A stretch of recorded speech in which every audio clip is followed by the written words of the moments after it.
Après ce qui lui sembla être une éternité à entendre Rachel pleurer comme si le monde s'effondrait, elle finit enfin par se calmer. Elle prit une inspiration tremblante, puis déversa tout ce qu'elle avait sur le cœur. Tout ce qui arrivait à Yoon-sok, c'était de sa faute. Le mana noir qui le rongeait, les fois où il avait frôlé la mort, et bien sûr, le fait qu'il soit coincé dans ce monde avec elle. Elle murmura, presque pour elle-même. « C'est parce que je ne suis qu'un démon qui fait semblant d'être un ange.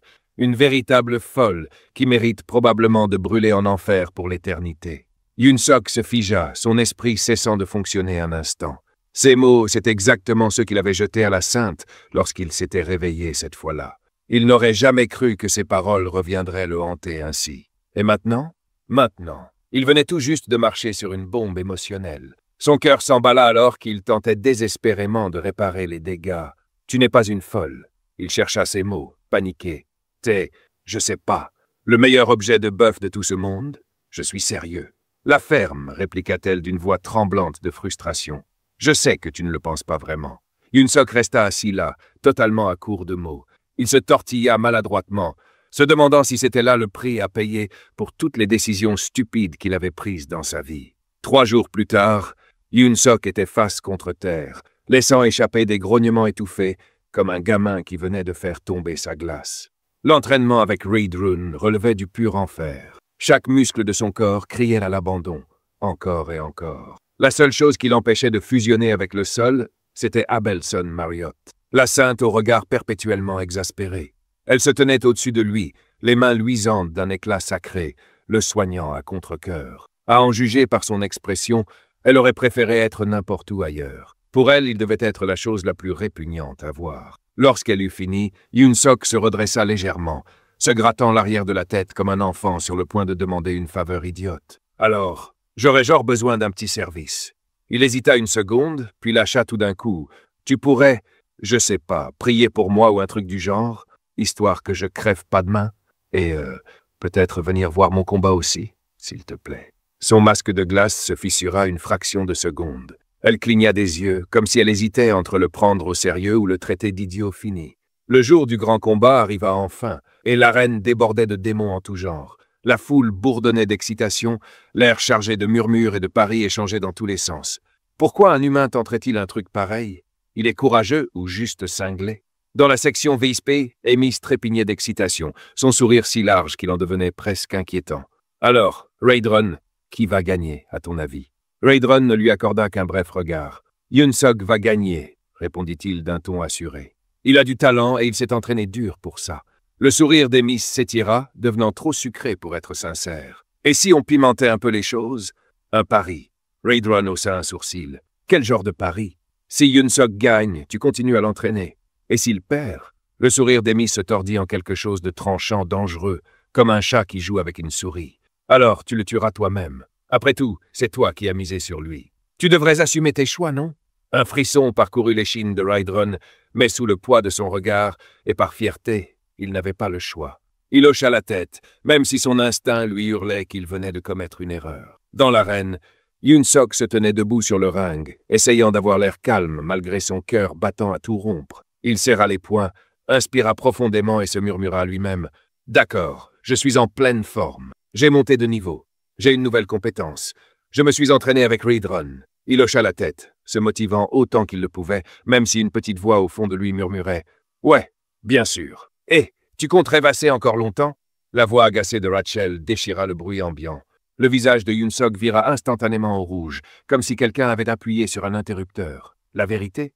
Il était en train de fantasmer sur l'idée d'emmener la sainte à la chevelure d'argent en rendez-vous. Mais ça, jamais il ne l'avouerait à voix haute. La voix du commentateur résonna à travers l'arène, annonçant l'entrée de l'adversaire de Yoon-sok. Le fléau des challengers, la bête de destruction, le lieutenant de confiance du commandant, Kuraken. La foule explosa d'excitation alors que Kuraken pénétrait dans le ring, sa silhouette massive projetant une ombre écrasante sur Yoon-sok, lui donnant l'impression d'être un insecte sur le point d'être écrasé. Un rugissement bestial secoua l'arène, et Yoon-sok sentit le sol vibrer sous ses pieds. Il activa rapidement ses lunettes de mesure de puissance et scanna Kuraken. Ce qu'il vit lui fit l'effet d'un coup de poing dans l'estomac. Niveau de combat, 10 573. « Tu te fiches de moi », murmura-t-il. Rachel écarquilla les yeux. C'est quoi ce délire? C'est pas normal, il y a un truc qui cloche. Même Raidron, d'ordinaire impassible, laissa transparaître une once de préoccupation. Il n'avait même pas besoin de connaître le chiffre exact pour comprendre que quelque chose n'allait pas. Amy se pencha vers lui, un sourire narquois aux lèvres. Pas de retour en arrière, Raidron. Un pari est un pari. Hyun-Suk essuya la sueur sur son front et serra les poings. Pourquoi rien n'est jamais simple, grogna-t-il. Mais au fond de lui, une étincelle de détermination venait de s'allumer. Le combat démarra. Hyun-Suk fonça droit sur Kuraken, l'air d'un gars cherchant à prouver quelque chose, ou peut-être juste d'un mec qui n'avait aucune idée de ce qu'il faisait. Kuraken, immense et imposant, brandissait une massue aussi grande qu'une voiture. Il le repéra à des kilomètres et frappa violemment. Hyun-Suk esquiva de justesse, sentant le souffle du coup lui effleurer la tête. Il profita de l'occasion pour contre-attaquer, frappant de toutes ses forces dans les côtes de la bête. Serrant les dents, il enchaîna avec un second coup, mettant tout ce qu'il avait dans son poing. Il n'y avait aucune chance que celui-là ne laisse pas de marque. Pourtant, Kuraken resta debout, impassible, comme si Hyun-Suk s'était contenté de le chatouiller plutôt que d'essayer de lui briser les os. Oh non! Avant même qu'il ne puisse réagir, la massue de Kuraken s'abattit sur lui avec la force d'un train lancé à pleine vitesse. L'impact fut brutal. Hyun-Suk fut projeté à travers l'arène comme une vulgaire poupée de chiffon. Seul son sarcasme intérieur l'empêchait de totalement paniquer. De son côté, Kuraken se tenait là, imperturbable. Il ne transpirait même pas. Un simple échauffement à ses yeux. Hyun-Suk, le regard noir, murmura entre ses dents. Pourquoi ce gars bouge encore comme s'il n'avait pas un énorme trou à la place des côtes? Puis, une idée lui traversa l'esprit. Une phrase que Raidron lui avait dite lors de l'entraînement. Ce n'est pas une question de force. C'est l'intention de tuer qui fait la différence. Sans elle, tes coups ne sont que des caresses. À l'époque, Hyun-Suk n'y avait pas prêté attention. Mais à cet instant, face au regard meurtrier de Kuraken, ces mots prirent enfin tout leur sens. Ce n'était pas un simple combat, c'était une lutte pour sa survie.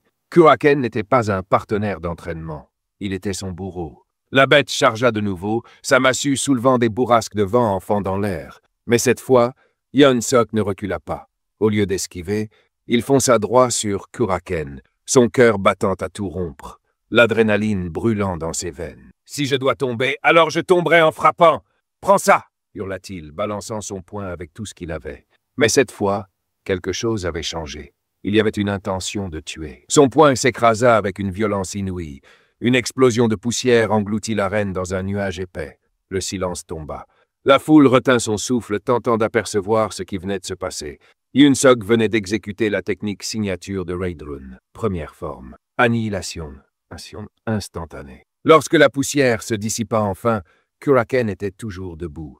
Mais cette fois, un immense trou béant traversait son torse, assez grand pour y loger un rocher. Le colosse tituba un instant avant de s'effondrer dans un fracas assourdissant.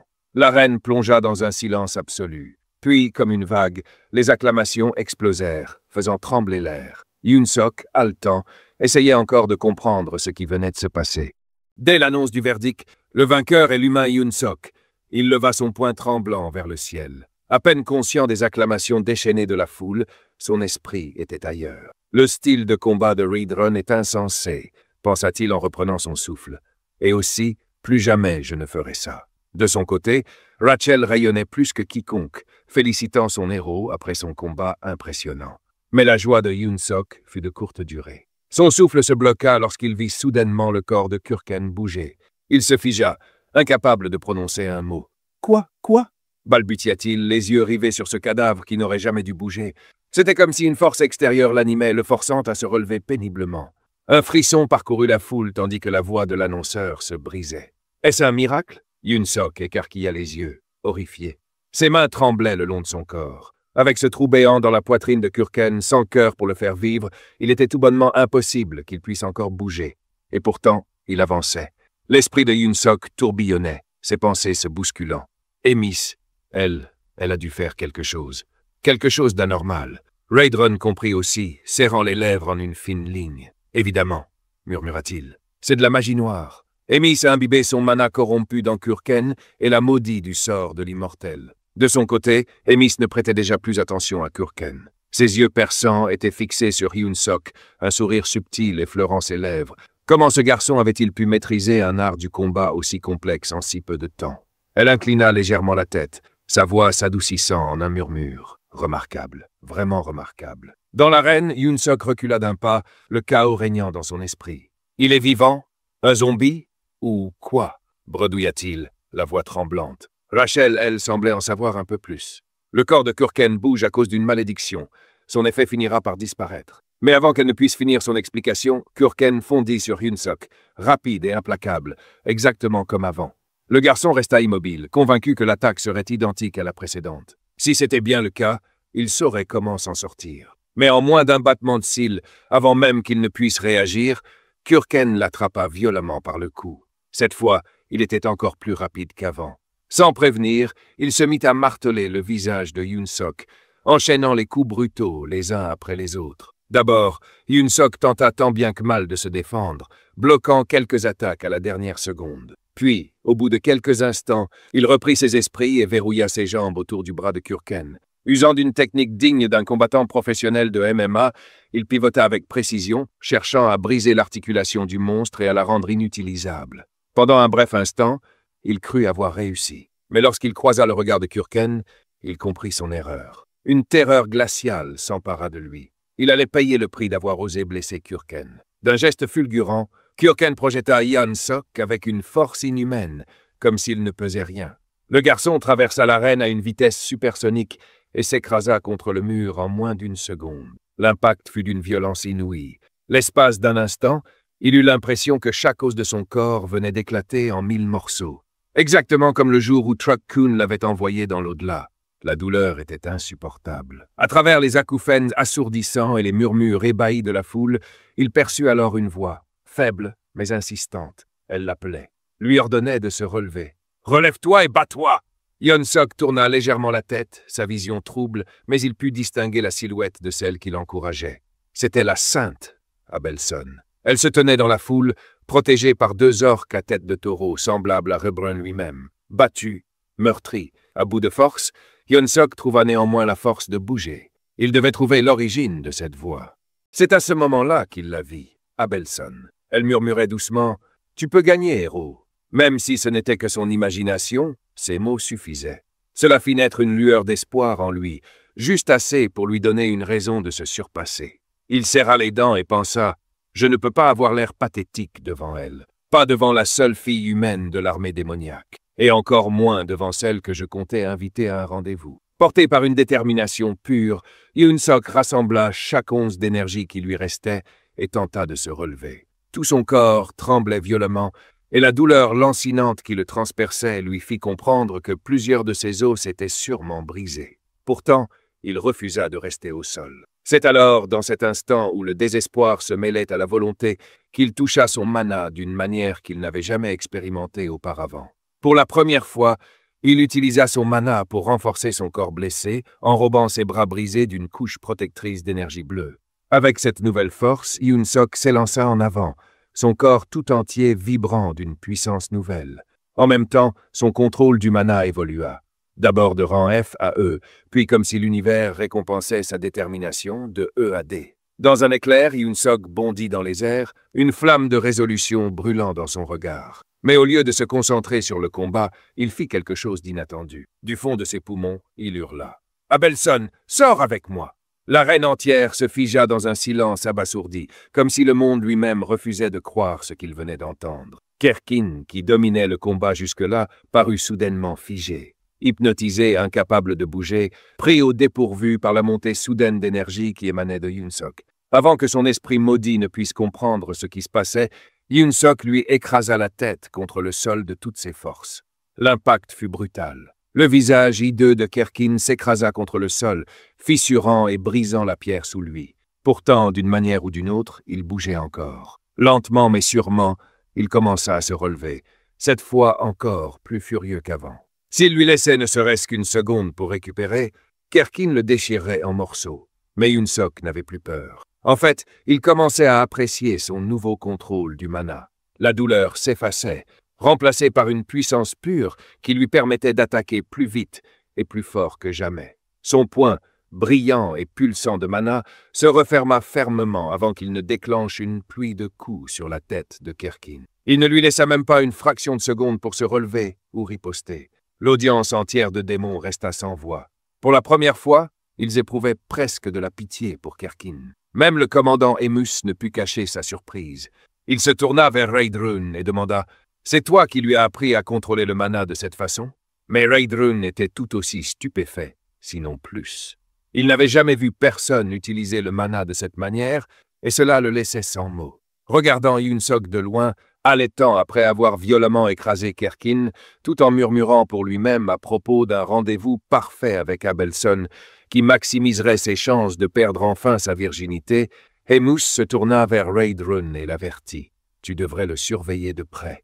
Un humain dans l'armée démoniaque qui commence à ressembler davantage à un monstre que n'importe qui d'autre. Il ne faudra pas longtemps avant qu'il devienne totalement incontrôlable. » Le combat du jour prit fin. Des heures plus tard, Yunsok, couvert de bandages et meurtri, se redressa soudainement dans son lit, paniqué. « Où suis-je » Rachel se précipita pour le calmer, expliquant qu'il était dans sa cabine et qu'il l'avait ramené là pour qu'il se repose après le combat. Yunsok cligna des yeux, confus. Il s'avéra qu'il s'était évanoui juste après la fin du combat et ne savait même pas s'il avait gagné ou non. Rachel sourit et lui répondit enfin « Oui, tu as gagné ». Puis, comme si ce n'était qu'un détail, elle ajouta « Et Abelson est venu te soigner, mais elle est partie avant que tu ne te réveilles. » La première chose que fit Yunsok fut de vérifier son statut. À sa grande surprise, il avait gagné 12 niveaux après avoir vaincu le Kirken maudit. Tout ce qu'il avait enduré en valait finalement la peine. En plus de cela, il remarqua que son contrôle du mana avait progressé de 2 niveaux, ce qui fit naître un sourire satisfait sur son visage. En entendant cela, Rachel fut stupéfaite. Sa réaction fit penser à Yunsok qu'elle exagérait encore une fois, mais elle s'empressa de préciser que ce n'était pas le cas. Ce qui la surprenait, ce n'était pas l'existence même du contrôle du mana, elle en avait déjà entendu parler, mais plutôt le fait que sa maîtrise ait pu s'améliorer aussi rapidement et surtout 2 fois d'affilée. C'est alors que les yeux de Yunsok furent attirés par quelque chose posé sur son lit, le coupant momentanément du discours de Rachel. Poussé par sa curiosité, il lui demanda si elle savait ce que c'était. Mais avant qu'elle ne puisse répondre, la scène se transporta dans la chambre d'Abelson, où elle contemplait les étoiles par la fenêtre. Ses yeux étaient fixés sur le ciel, mais son esprit vagabondait ailleurs, hanté par l'étrange sentiment qui l'habitait depuis la bataille de la journée. Malgré elle, Abelson ne pouvait s'empêcher d'être impressionné par Yunsok. En seulement 3 jours, il avait non seulement appris à contrôler le mana, mais il avait aussi développé une précision au combat remarquable. C'était inhabituel, presque inconcevable. Selon Abelson, il faudrait au moins 1 mois à un chevalier ordinaire pour atteindre un tel niveau. Une seule explication lui venait à l'esprit. Yunsok n'était pas un humain ordinaire. Il possédait un potentiel inconnu, encore inexploré. L'esprit de la jeune femme était entièrement accaparé par Yunsok. Pourtant, une chose la retenait de s'approcher davantage de lui. Sa personnalité imprévisible et déroutante. Soudain, elle se leva et attrapa sa cape, tout en se demandant si ce n'était pas une intervention divine qui l'avait aidée à triompher. Mais au fond d'elle, elle en doutait. En enfilant sa cape, elle murmura pour elle-même qu'après tout, c'était peut-être simplement son talent qui lui avait permis de remporter cette bataille. Puis, d'un pas décidé, Abelson se dirigea vers la porte, l'esprit en ébullition. Pour elle, Yunsok représentait son dernier espoir d'atteindre ses objectifs. Dès qu'elle atteignit la porte, elle frappa, ce qui fit réagir l'orque à tête de vache posté à l'extérieur. Celui-ci lui demanda si elle avait besoin de quelque chose, supposant qu'elle voulait manger, boire ou simplement trouver les latrines. Mais Abelson lui adressa une demande bien différente. Elle souhaitait obtenir l'autorisation de se promener sous le ciel nocturne. Pendant ce temps, dans la cabine de Yunsok, l'objet qu'il avait remarqué plus tôt se révéla être une lettre d'Abelson. Elle l'invitait à la rejoindre dans la cour après le coucher du soleil. À la lecture de cette invitation, l'esprit de Yunsok se mit à bouillonner d'hypothèses. Était-il en train de se faire inviter à un rendez-vous par la sainte elle-même? Quelques minutes plus tard, sous l'éclat de la pleine lune, Yunsok arriva dans la cour, visiblement nerveux. Pour quelqu'un qui n'avait jamais eu de rendez-vous avec une fille, il n'avait absolument aucune idée de ce qu'il était censé faire lorsque la sainte apparaîtrait, ce qui ne fit qu'accentuer son malaise. De son côté, Rachel n'appréciait pas du tout que Yunsok s'intéresse à une autre fille et était bien décidée à le convaincre de retourner dans sa cabine. C'est alors que des bruits de pas se firent entendre. Pris de panique, Yunsok attrapa précipitamment Rachel et tenta de la cacher. Mais à sa grande consternation, Abelson n'était pas venu seul. 2 immenses orques à tête de vache l'escortaient. C'était exactement la dernière chose dont Yoon Suk voulait avoir à s'occuper. Dans un moment de gêne, il lâcha maladroitement une question. Pourquoi Abelson n'était-elle pas venue seule? Et pourquoi était-elle suivie par ces deux immenses démons hideux? D'un ton calme, Abelson lui expliqua qu'elle aurait préféré venir seule, mais que les orques ne l'avaient pas laissé faire. Après tout, ils étaient ses gardes, car elle était leur prisonnière. Ce fut seulement à cet instant que Yoon Suk comprit enfin la vérité. Abelson était retenue captive par l'armée démoniaque. Mais plutôt que de se concentrer sur cette révélation, son esprit s'attarda sur un tout autre détail. À 29 ans, il venait encore une fois de manquer l'occasion de devenir un homme accompli. Cette pensée le dérangea bien plus qu'elle n'aurait dû. Voyant à quel point Yoon Suk était troublé, Abelson lui proposa d'aller marcher un peu, espérant que cela l'aiderait à se calmer. Il accepta, et tous deux commencèrent à se promener sous la nuit étoilée, suivis de près par les deux gardes orques. Abelson semblait parfaitement calme, mais Yoon Suk, lui, était un véritable désastre. Marcher aux côtés d'une fille était déjà une épreuve pour lui, et la présence des deux orques imposants qui les suivaient ne faisait qu'empirer les choses. Il voulait dire quelque chose de romantique, mais entre ses nerfs en vrac et les orques intimidants, l'ambiance était complètement ruinée. Contrairement à lui, Abelson ne semblait pas du tout gêné par leur escorte, sans doute parce qu'elle n'était pas là pour une quelconque romance. Soudain, elle se tourna vers lui et demanda « Tu es un héros, n'est-ce pas ?» Les yeux de Yoon Suk s'écarquillèrent sous le choc. « Comment tu sais ça ?» Abelson haussa simplement les épaules et répondit d'un ton détaché. « Ce n'était pas très difficile à deviner. Tu as montré une progression impressionnante, et puis, à part toi, seuls les gars aux cheveux noirs finissent généralement héros dans ce monde. » Voyant à quel point Yoon Suk semblait curieux à son sujet, Abelson lui adressa un sourire amusé. « Vas-y, pose-moi toutes les questions que tu veux sur moi. » Le visage de Yoon Suk passa instantanément de la stupeur à une joie pure, comme s'il attendait ce moment depuis toujours. Mais cette euphorie ne dura qu'un instant avant d'être remplacée par une timidité maladroite. Rougissant, il bredouilla sa première question. « Qu'est-ce que tu penses de moi ?» Abelson se figea, clairement prise au dépourvu. Son expression se crispa légèrement, laissant transparaître une pointe de malaise, comme si elle allait répondre quelque chose de désagréable. Mais avant qu'elle ne puisse dire un mot, Raedron surgit de nulle part, courant à toute vitesse et criant le nom de Yoon Suk. Alors que la conversation prenait enfin une tournure intéressante, tout s'effondra. Encore une fois, Yoon Suk ne put s'empêcher de ressentir une profonde frustration. Tous ses efforts pour se rapprocher d'Abelson venaient d'être réduits à néant en une seconde. Raedron, lui, n'avait que faire des états d'âme de Yoon Suk ou de la raison pour laquelle il était avec la Sainte. Sans perdre une seconde, il lui ordonna de tout laisser tomber et de le suivre immédiatement au bureau du commandant Emis. Yoon Suk voulut refuser, mais il n'eut pas le courage de le faire. De son côté, Abelson se sentit aussi légèrement déçue. Elle n'était pas venue ici pour jouer le rôle d'une héroïne de romance. Elle avait des choses bien plus importantes à gérer, mais maintenant, sans autre option, elle devait retourner à sa prison. Dès leur arrivée au bureau du commandant Emis, cette dernière accueillit Yoon Suk avec un sourire en coin et le félicita. « Je dois l'admettre, je suis impressionné que tu sois encore en vie après cette bataille brutale. » Puis, sans détour, elle alla droit au but. « Tu te souviens de la proposition que je t'ai faite il y a quelque temps ?» Tremblant légèrement, Yoon Suk répéta les mots qu'elle lui avait dits auparavant. Il devait affronter les ennemis qu'elle choisirait, un par un, en échange de sa protection. S'il continuait ainsi, il finirait par obtenir un rang élevé et travailler directement sous ses ordres. Emis eut un petit rire et s'adossa à son siège. « Tu sais, quand j'ai fait cette offre, je ne pensais pas vraiment que tu survivrais aussi longtemps. C'était surtout pour me divertir un peu. Mais maintenant, après avoir vu ton potentiel, j'ai changé d'avis. » Elle leva alors la main et pointa directement Raedron du doigt. « Tu te souviens de ce que tu m'as dit à son sujet? Tu étais convaincu que ce garçon pourrait devenir commandant un jour. » Puis, elle reporta son attention sur Yoon Suk et ajouta « Maintenant, je crois en toi, mais j'ai quelque chose de différent en tête pour toi.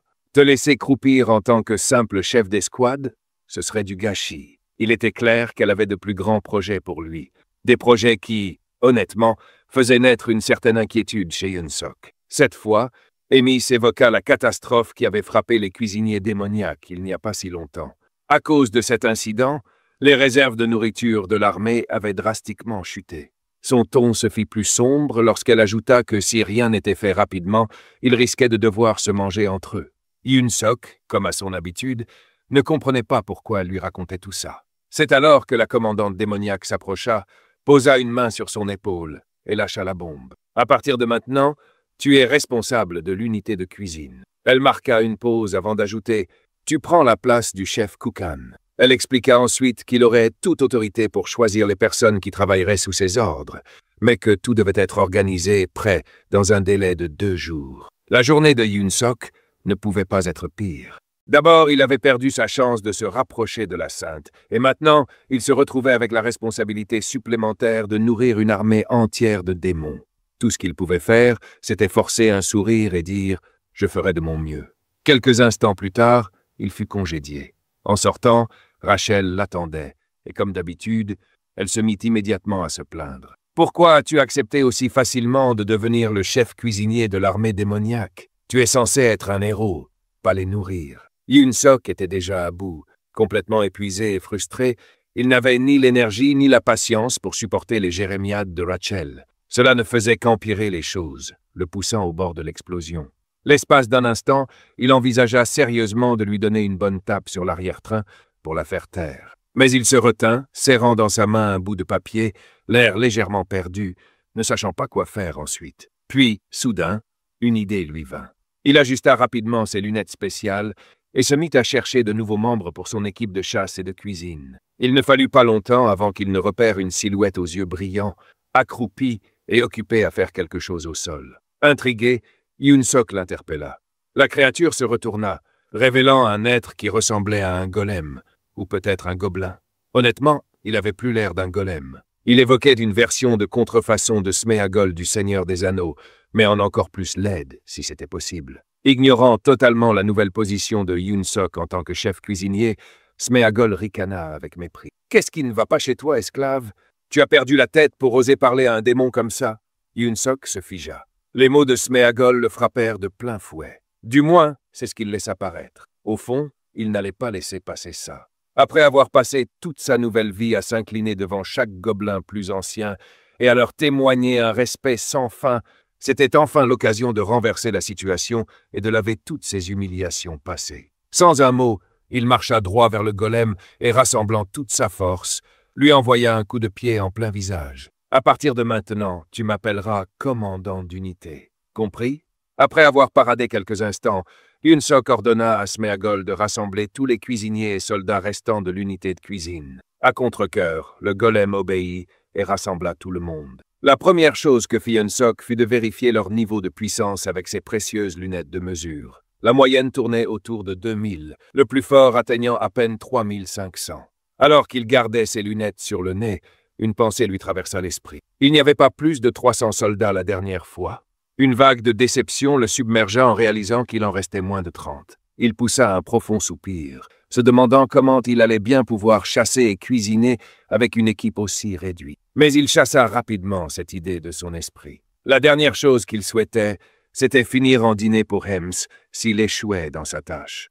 Pas le temps de trop réfléchir, se dit-il. Il demande alors aux répugnants gobelins si l'un d'entre eux sait qui il est. Cependant, la plupart ne semblaient même pas être au courant de sa nouvelle position et ne le prenaient pas du tout au sérieux. Certains commencèrent même à le tourner en dérision, le surnommant « barbecue ambulant » et remettant en question son autorité. Au milieu de la foule indisciplinée, un gobelin particulièrement bruyant et à l'intelligence douteuse se mit à hurler à plein poumon, affirmant que, selon lui, Yoon-sok n'était rien d'autre qu'un encas humain bien appétissant. Yoon-sok ne lui laissa même pas le temps de finir. Comme un missile, il se projeta sur le gobelin insolent, lui fonçant dessus de toutes ses forces.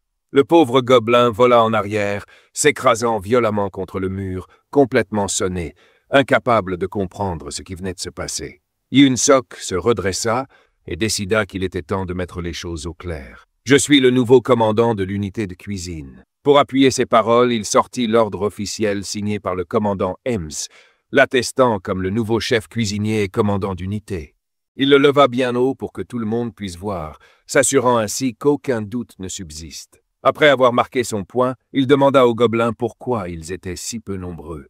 L'un d'eux, adoptant une posture militaire en guise de respect, s'avança et expliqua que, suite au désastre contre Thalassus, les soldats restants avaient été contraints de partir chasser sans chef et que la plupart avaient été tués par des monstres sauvages. C'est à ce moment-là que tout devint clair pour Yoon-sok, surtout en se rappelant à quel point les gobelins avaient tendance à foncer tête baissée dans la bataille. Pour sa dernière question, il demanda qui était le meilleur cuisinier parmi eux. Tous crièrent en chœur. L'affreux gobelin qui ressemblait trait pour trait à Sméagol. Sans trop réfléchir, Yunsok fit de ce gobelin hideux son sous-commandant et demanda si quelqu'un avait des objections.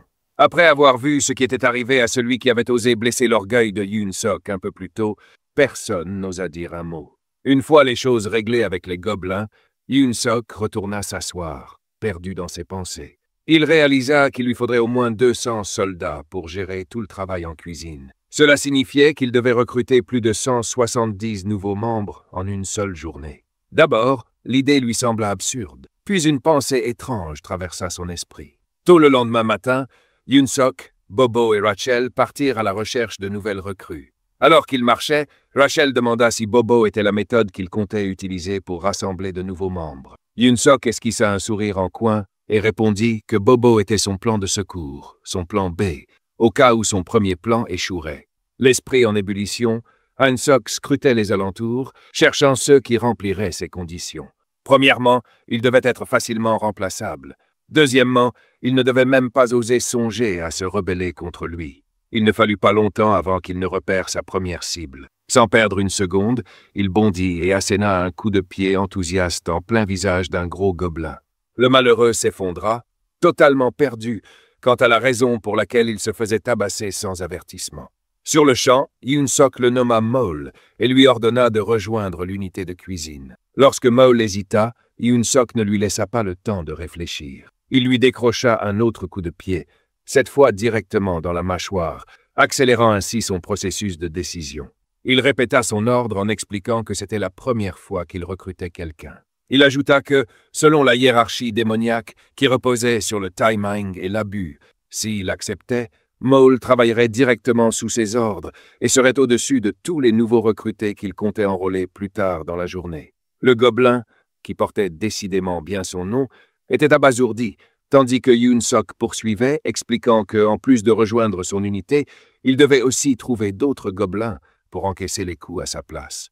Maul n'avait même pas encore donné son accord que Yunsok agissait déjà comme si c'était réglé. Il lui ordonna donc d'aller chercher 5 de ses amis pour qu'ils rejoignent eux aussi l'unité de cuisine, lui faisant croire que tout cela était pour son propre bien.